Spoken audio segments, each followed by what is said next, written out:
Hello and welcome to another edition of HS Game Time Live. I'm Kyle Glazer alongside Eric Paul Johnson here with the Inland Division Championship preview. Redlands East Valley versus Riverside Poly at Ramona. Estimated 7,000 fans coming in. Stadium only holds 5, Eric. I think we're really in for a classic for both the community and inland football as a whole.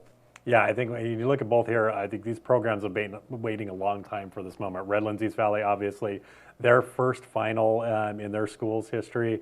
And Riverside Poly, it's been 30 years since they've reached this point. 1984, the last time that they made this, winning the Big Five division, the big one, back in 1984. So definitely a lot of excitement has got to be surrounding both programs here. I expect an exciting game, too. I mean, we talk about the amount of talent on the field, particularly at the skill positions. I think there's no way both teams don't hit 30 points, and it might come down to who has the ball last. Yeah, I think, like you were mentioning, the skill players. We know Malik Levette. We know Akili Ross.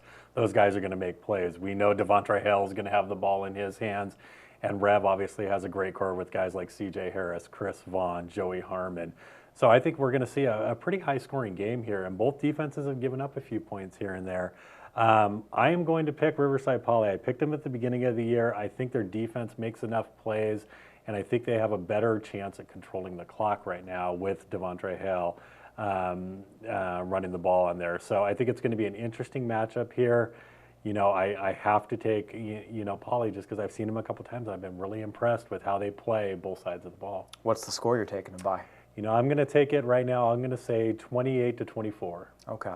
I'm picking Redlands East Valley, and some of it depends on if Armando Herrera is healthy. Still no word on his status. He looked like he suffered a pretty major shoulder injury in the second half against Citrus Hill, but Rev basically just brought an offense out of their hat at halftime, said, let's try it, and they had enough athletes to make plays and get the job done while their defense was able to stop Citrus Hill. I'm going Redlands East Valley for pretty much the same reasons you're picking Poly. I think there's so many weapons on offense. I think they'll make enough defensive stops. I'm going 38-33 Redlands East Valley.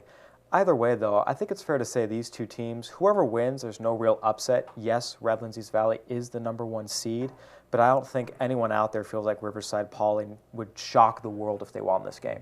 No, and obviously Poly is playing for that rare undefeated season, so I think that's big-time motivation out here. It's very rare for an Inland Empire team to go undefeated in a season. We've only seen it 3 or 4 times in the past 8 years.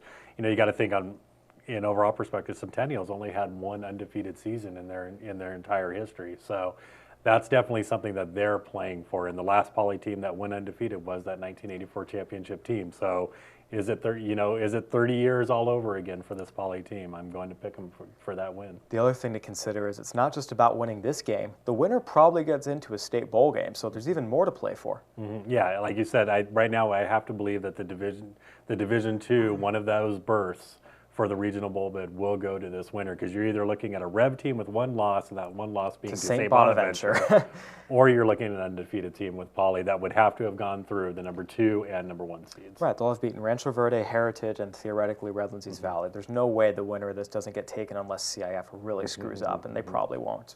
I say that, hopefully. All right, well, that'll do it for the Inland Division preview. I'm Kyle Glazer alongside Eric Paul Johnson. Thanks, and we'll see you around.